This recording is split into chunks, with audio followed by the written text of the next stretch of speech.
গণমাধ্যম এবং নাগরিক সমাজের স্বাধীনতার ক্ষেত্রে আমরা যেটা দেখছি, আমাদের সকলেরই প্রত্যাশা ছিল, ধারণা ছিল, এখনো আছে, প্রত্যাশা আছে, ধারণা আছে যে আগের যে বদ্ধ পরিবেশ, প্রতিরোধ পরিবেশ, আগে যে হুমকিমূলক একটা নিরাপত্তাহীনতার সৃষ্টি হয়েছিল কর্তৃত্ববাদী সরকারের সময়, সেই অবস্থা থেকে উত্তরণ ঘটিয়ে আমরা নতুন বাংলাদেশে অন্যদিকে গণমাধ্যমের স্বাধীনতা, বাক স্বাধীনতা,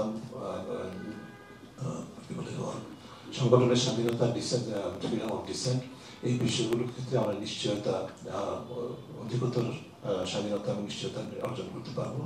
সেই লক্ষ্যে আমরা অবশ্যই সরকারকে সাধুবাদ জানাই। অন্তর্বর্তীকালীন সরকারের প্রধান উপদেষ্টা প্রথম যখন গণমাধ্যমের সাথে বৈঠক করেছেন, অত্যন্ত জোরালোভাবে কিন্তু গণমাধ্যমের স্বাধীনতার উপর গুরুত্ব প্রদান করেছেন, কিন্তু পরবর্তীতে কোনো কোনো ক্ষেত্রে অত্যন্ত বলবো যে উদ্বেগজনক কিছু ঘটনা ঘটছে, যেটি সবাই বিস্তারিত না বলে একটু বলবো, যেটা আপনাদের প্রতিবেদনে শুনেছেন।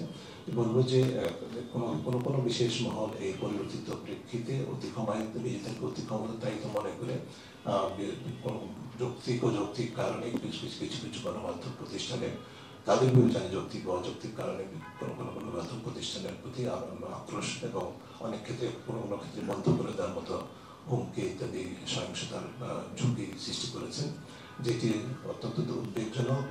যদিও সরকার অত্যন্ত তৎপরতার সাথে সেটা প্রতিরোধ করেছেন, কিন্তু এই ধরনের শক্তি এরকম একটা দুটো ঘটনার মধ্যে সীমাবদ্ধ থাকবে, যে আশা করাটা একটু যে সমীচীন হবে না।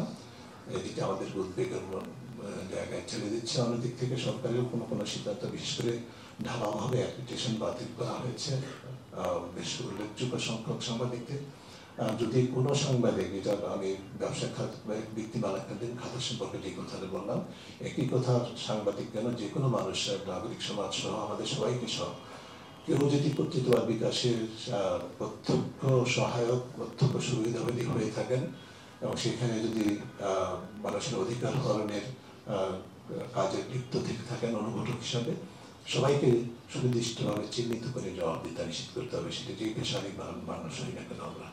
কিন্তু কাউকে পেশাগত পরিচয়ের কারণে ঢালাওভাবে চিহ্নিত না, কোনো অভিযোগ বা অপরাধ চিহ্নিত না করে অ্যাপ্লিকেশনের মতো যে সুবিধাটি সেটা বাতিল করা, আত্মপক্ষের সমর্থনের সুযোগ না দিয়ে, এটা কিন্তু গণমাধ্যম স্বাধীনতার জন্য ভালো বার্তা দেয় না। আমরা গত 16 বছরে আন্তর্জাতিক র্যাঙ্কিংয়ে 42 ধাপ নেমে এসেছিলাম। আমরা অন্তর্বর্তীকালীন সরকারের সময় এই নেমে অবনমন থেকেও আমরা উপরের দিকে যাওয়ার প্রত্যাশা করি। আমরা আশা করবো সেই